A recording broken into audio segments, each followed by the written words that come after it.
ನಾಳೆ ಬುಧವಾರ ಮಾಘಮಾಸ ಶುಕ್ಲ ಪಕ್ಷದ ಹುಣ್ಣಿಮೆಯನ್ನು ಆಚರಿಸಲಾಗುತ್ತಿದ್ದು, ಈ ಹುಣ್ಣಿಮೆಗೆ ಭರತ ಹುಣ್ಣಿಮೆ ಎಂದು ಕೂಡ ಕರೆಯುತ್ತಾರೆ. ಧಾರ್ಮಿಕ ನಂಬಿಕೆಗಳ ಪ್ರಕಾರ ಅಮಾವಾಸ್ಯೆ ಮತ್ತು ಹುಣ್ಣಿಮೆ ತಿಥಿಗೆ ವಿಶೇಷ ಮಹತ್ವವಿದೆ. ಅದರಲ್ಲೂ ಪವಿತ್ರ ಮಾಸಗಳಲ್ಲಿ ಬರುವ ಹುಣ್ಣಿಮೆಗೆ ಹೆಚ್ಚಿನ ಮಹತ್ವವಿದೆ. ಹಾಗೆಯೇ ಮಾಘ ಮಾಸದಲ್ಲಿ ಬರುವ ಈ ಹುಣ್ಣಿಮೆಯು ಕೂಡ ತುಂಬಾ ಶ್ರೇಷ್ಠ. ಮಹಾಕುಂಭಮೇಳವು ಈಗಾಗಲೇ ಪ್ರಾರಂಭವಾಗಿದ್ದು, ಈ ಸಮಯದಲ್ಲಿ ಪ್ರತಿದಿನ ಪುಣ್ಯ ಸ್ನಾನ ಮಾಡುವುದು ವಿಶೇಷ ಮಹತ್ವವನ್ನು ಹೊಂದಿದೆ. ಕೆಲವು ವಿಶೇಷ ದಿನಗಳಂದು ಮಹಾಕುಂಭದಲ್ಲಿ ಮಾಡುವ ಸ್ನಾನವನ್ನು ಅಮೃತ ಸ್ನಾನ ಅಥವಾ ಶಾಹಿ ಸ್ನಾನ ಎಂದು ಕರೆಯಲಾಗುತ್ತದೆ. ಆ ವಿಶೇಷ ದಿನಗಳಲ್ಲಿ ನಾಳೆ ಮಾಘ ಹುಣ್ಣಿಮೆಯ ದಿನವೇ 4ನೇ ಅಮೃತ ಸ್ನಾನವೂ ಇರುವುದರಿಂದ ಈ ಹುಣ್ಣಿಮೆಗೆ ಇನ್ನಷ್ಟು ಶಕ್ತಿ ಹಾಗೂ ಮಹತ್ವವಿದೆ. ಅಮೃತ ಸ್ನಾನದಿಂದ 1000 ಅಶ್ವಮೇಧ ಯಜ್ಞಗಳನ್ನು ಮಾಡಿದ ಪುಣ್ಯವನ್ನು ನೀಡುತ್ತದೆ. ಇಷ್ಟಾರ್ಥಗಳು ಈಡೇರುತ್ತದೆ ಎಂದು ಹೇಳುತ್ತಾರೆ. ಹುಣ್ಣಿಮೆಯ ತಿಥಿ ಸಮಯವು ಫೆಬ್ರವರಿ 11ರ ಸಂಜೆ 6:55 ಆರಂಭವಾಗಿ ಫೆಬ್ರವರಿ 12ರ ಸಂಜೆ 7:22 ಮುಕ್ತಾಯವಾಗುತ್ತದೆ. ಸಾಮಾನ್ಯ ದಿನಗಳಲ್ಲಿ ನಾವು ಮಾಡುವ ಪೂಜೆ ಪುನಸ್ಕಾರಕ್ಕೆ ಸಿಗುವ ಫಲಕ್ಕಿಂತ ಹುಣ್ಣಿಮೆಯ ದಿನ ಮಾಡುವ ಪೂಜೆಗೆ ದುಪ್ಪಟ್ಟು ಫಲ ಪ್ರಾಪ್ತಿಯಾಗಿ ಶಾಶ್ವತವಾಗಿ ಉಳಿಯುತ್ತದೆ. ಮಾಘ ಮಾಸದ ಹುಣ್ಣಿಮೆಯ ದಿನ ಪವಿತ್ರ ನದಿಗಳಲ್ಲಿ ಸ್ನಾನ, ವಿಷ್ಣು ಸಮೇತ ಲಕ್ಷ್ಮಿಯ ಆರಾಧನೆ, ದಾನ, ಹವನ ಮತ್ತು ನಮ್ಮ ಪಿತೃಗಳನ್ನು ನೆನೆದು ತರ್ಪಣ ಬಿಡುವುದು ಇವೆಲ್ಲ ಮಾಡುವುದರಿಂದ ಶ್ರೇಷ್ಠ ಫಲ ಸಿಗುತ್ತದೆ.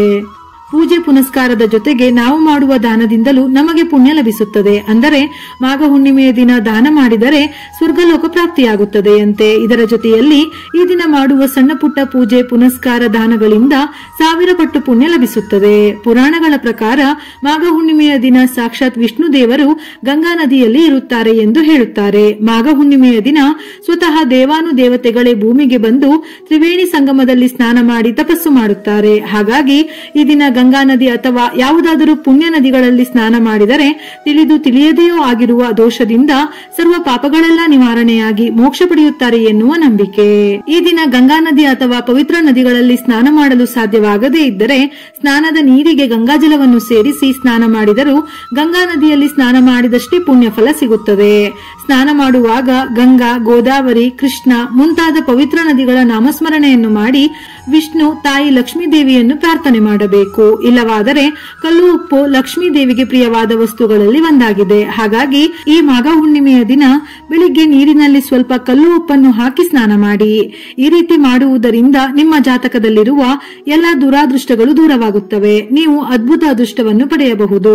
ಹುಣ್ಣಿಮೆಯ ದಿನ ಮನೆಯನ್ನು ಸ್ವಚ್ಛವಾಗಿಟ್ಟುಕೊಳ್ಳಬೇಕು. ಮಾಘ ಹುಣ್ಣಿಮೆಯ ದಿನದಂದು ಯಾವುದೇ ಮನೆ ಶುಚಿಯಾಗಿದ್ದರೆ ಅಂತಹ ಮನೆಗಳನ್ನು ತಾಯಿ ಲಕ್ಷ್ಮೀ ದೇವಿ ಪ್ರವೇಶಿಸುತ್ತಾಳೆ ಎನ್ನುವ ನಂಬಿಕೆ. ಹಾಗಾಗಿ ನಾಳೆ ಮನೆ ಒರೆಸುವ ನೀರಿಗೆ ಸ್ವಲ್ಪ ಕಲ್ಲು ಉಪ್ಪು ಅಥವಾ ಅರಿಶಿನವನ್ನು ಬೆರೆಸಿ ಮನೆಯನ್ನು ಶುದ್ಧ ಮಾಡಿದರೆ ಮನೆಯಲ್ಲಿರುವ ಎಲ್ಲಾ ದುಷ್ಟಶಕ್ತಿಗಳು ದೂರವಾಗಿ ಲಕ್ಷ್ಮಿಯ ಅನುಗ್ರಹ ಪ್ರಾಪ್ತವಾಗುತ್ತದೆ. ನಾಳೆಯ ದಿನ ಮನೆಯಲ್ಲಿ ಸತ್ಯನಾರಾಯಣ ಪೂಜೆ ಮಾಡಿ ವ್ರತದ ಕತೆ ಕೇಳಿದರೆ ಕೋಟ್ಯಾಂತರ ಜನ್ಮಗಳ ಪುಣ್ಯ ಸಿಗುತ್ತದೆ.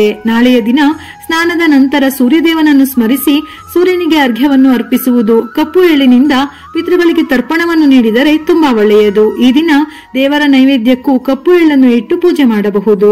ನಾಳೆ ವಿಶೇಷವಾಗಿ ಪೂಜೆಯ ಸಮಯದಲ್ಲಿ ವಿಷ್ಣುವನ್ನು ಸ್ಮರಿಸಿ ಅಕ್ಕಿ ಹಿಟ್ಟಿಗೆ ಹಾಲನ್ನು ಸೇರಿಸಿ ದೀಪವನ್ನು ತಯಾರಿಸಿ ದೀಪಕ್ಕೆ ಅರಿಶಿನ ಕುಂಕುಮವನ್ನು ಹಚ್ಚಿ ಶುದ್ಧ ಹಸುವಿನ ತುಪ್ಪದಿಂದ ದೀಪವನ್ನು ಬೆಳಗಬೇಕು. ವಿಷ್ಣುವಿನ ಪೂಜೆಗೆ ಏನಿಲ್ಲವೆಂದರೂ ಒಂದು ದಳವಾದರೂ ತುಳಸಿ ಬೇಕೇ ಬೇಕು. ಹಾಗಾಗಿ ತಪ್ಪದೆ ತುಳಸಿಯನ್ನು ಅರ್ಪಿಸಿ ವಿಷ್ಣುವಿನ ಆರಾಧನೆ ಮಾಡಿ. ಈ ದಿನ ಮನೆಯಲ್ಲಿ ಪೂಜೆ ಮಾಡುವಾಗ ಗಾಯತ್ರಿ ಮಂತ್ರ ಅಥವಾ ಓಂ ನಮೋ ನಾರಾಯಣ ಎಂಬ ಮಂತ್ರವನ್ನು 108 ಬಾರಿ ಪಠಣ ಮಾಡುವುದು, ಕೇಳುವುದು ಒಳ್ಳೆಯದು. ಹುಣ್ಣಿಮೆಯ ದಿನ ವಿಶೇಷವಾಗಿ ವಿಷ್ಣು ಮತ್ತು ಲಕ್ಷ್ಮೀ ದೇವಿಯನ್ನು ಪೂಜಿಸುವುದರಿಂದ ಎಲ್ಲಾ ಇಷ್ಟಾರ್ಥಗಳು ಈಡೇರುತ್ತವೆ. ಈ ದಿನ ತಾಯಿ ಲಕ್ಷ್ಮಿಯ ಅನುಗ್ರಹಕ್ಕಾಗಿ ಧನ ಸಂಪತ್ತು ವೃದ್ಧಿಗಾಗಿ ಬೆಳಿಗ್ಗೆ ಮತ್ತು ಸಂಜೆಯ ಸಮಯದಲ್ಲಿ ತುಳಸಿ ಗಿಡದ ಬಳಿ 2 ತುಪ್ಪದ ದೀಪವನ್ನು ಹಚ್ಚಿ ಆಹಾರ, ಬಟ್ಟೆ, ಬೆಲ್ಲ, ತುಪ್ಪ, ಪಾದರಕ್ಷೆ, ಹಣ್ಣು, ಎಳ್ಳು, ಕಂಬಳಿ, ಹತ್ತಿ, ಧಾನ್ಯಗಳು ಇತ್ಯಾದಿಗಳನ್ನು ದಾನ ಮಾಡಿ. ಅರಳಿ ಮರಕ್ಕೆ ಭಕ್ತಿಯಿಂದ ನೀರನ್ನು ಅರ್ಪಿಸಿ ತುಪ್ಪದ ದೀಪವನ್ನು ಹಚ್ಚಿ ಪ್ರದಕ್ಷಿಣೆಯನ್ನು ಹಾಕಿದರೂ ತುಂಬಾ ಒಳ್ಳೆಯದು. ಈ ದಿನ ಬಡವರು ಮತ್ತು ನಿರ್ಗತಿಕರಿಗೆ ಆಹಾರವನ್ನು ನೀಡಬೇಕು. ಇಲ್ಲವಾದರೆ ನಿಮ್ಮ ಕೈಲಾದಷ್ಟು ಆಹಾರಕ್ಕೆ ಸರಿಹೊಂದುವಷ್ಟು ಹಣವನ್ನು ದಾನ ಮಾಡಿ. ಬ್ರಾಹ್ಮಣರಿಗೆ ಆಹಾರ, ಬಟ್ಟೆ ಮತ್ತು ದಕ್ಷಿಣೆ ನೀಡುವುದು ಶುಭವೆಂದು ಹೇಳುತ್ತಾರೆ. ಈ ದಿನ ಕಪ್ಪು ಎಳ್ಳನ್ನು ದಾನ ಮಾಡಬಹುದು. 2 ವ್ಯಕ್ತಿಗಳಿಗೆ ಸಾಕಾಗುವಷ್ಟು ದಿನಸಿ ಪದಾರ್ಥಗಳು, ತರಕಾರಿ, ಹಾಲು, ಮೊಸರು, ಬೆಣ್ಣೆ, ತುಪ್ಪ ಪ್ರತಿಯೊಂದನ್ನು ದಾನ ನೀಡಬೇಕು. ಇದರಿಂದ ಪೂರ್ವಜರು ಸಂತೃಪ್ತರಾಗುತ್ತಾರೆ. ಕಂಟಿಕ ಎಂಬ ಹಳ್ಳಿಯಲ್ಲಿ ಬಡ ಬ್ರಾಹ್ಮಣ ದಾನೇಶ್ವರ್ ತನ್ನ ಪತ್ನಿಯೊಂದಿಗೆ ಬದುಕುತ್ತಿದ್ದ. ಆತ ಭಿಕ್ಷೆ ಬೇಡಿ ಪತ್ನಿಯನ್ನು ಸಾಕುತ್ತಿದ್ದ. ಮದುವೆಯಾಗಿ ಬಹಳ ವರ್ಷಗಳಾಗಿದ್ದರೂ ಮಕ್ಕಳಿರಲಿಲ್ಲ.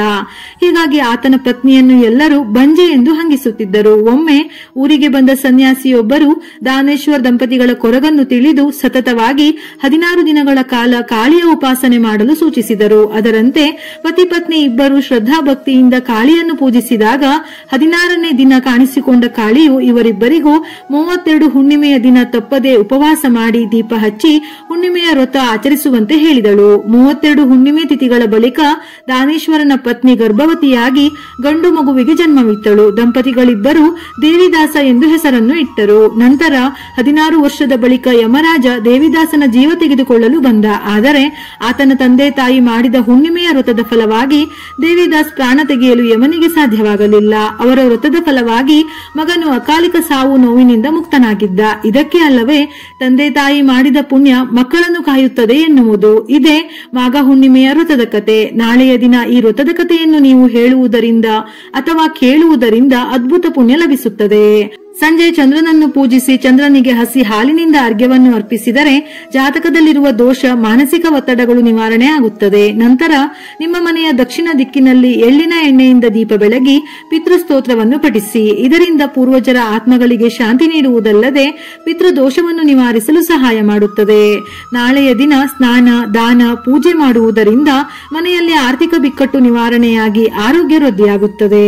ಹುಣ್ಣಿಮೆಯ ಪೂಜೆಯಿಂದ ಮನೆಯಲ್ಲಿ ಧನ, ಕನಕ, ಸಂಪತ್ತುಗಳು ಎಂದಿಗೂ ಕಡಿಮೆಯಾಗುವುದಿಲ್ಲ. ಯಾವುದೇ ದೋಷವಿದ್ದರೂ ನಿವಾರಣೆಯಾಗಿ ವಿಷ್ಣುವಿನ ಅನುಗ್ರಹ, ತಾಯಿ ಲಕ್ಷ್ಮಿಯ ಆಶೀರ್ವಾದದಿಂದ ಸುಖ, ಸಂತೋಷ, ನೆಮ್ಮದಿ ನೆಲೆಸುತ್ತದೆ. ವಿಡಿಯೋ ಇಷ್ಟ ಆಗಿದ್ದಲ್ಲಿ ಮರೆಯದೆ ಲೈಕ್ ಮಾಡಿ, ನಮ್ಮ ಚಾನೆಲ್ ಅನ್ನು ಸಬ್ಸ್ಕ್ರೈಬ್ ಮಾಡಿ. ಇದೇ ರೀತಿಯ ಮನಮುಟ್ಟುವ ಉಪಯುಕ್ತ ಮಾಹಿತಿಗಳಿಗಾಗಿ ಮತ್ತೆ ಭೇಟಿಯಾಗೋಣ.